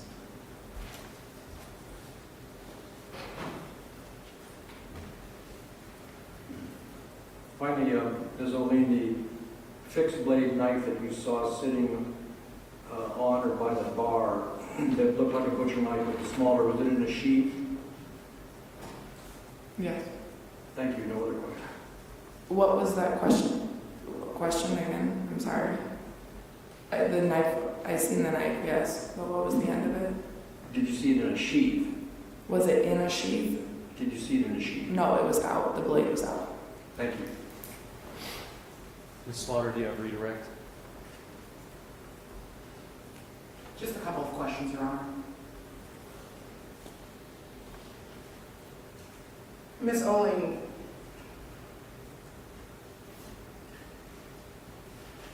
did you know or were you told where this Wayland guy lived? I know where he lived at the time. When you and Chris were driving around, were you guys driving past his house? We did drive past his house, but that's not where he was aiming to stop. When you drove past his house, were you scoping it out? I think Chris was. And Chris was driving? Yes.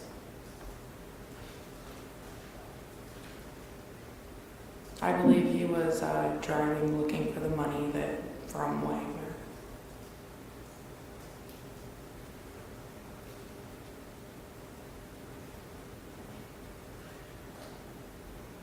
Do you recall Mr. Spees asking you some questions about anxiety and anxiety attacks?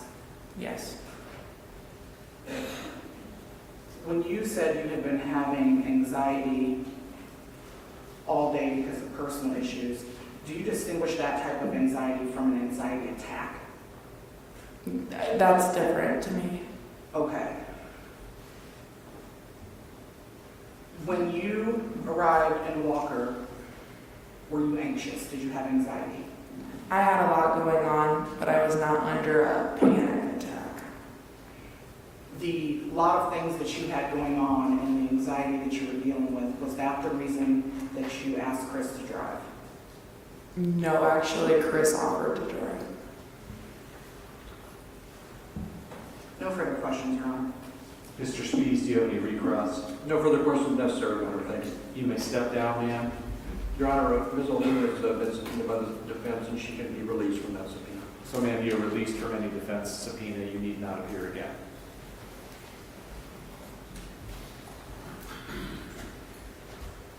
We'll be calling the state's next witness.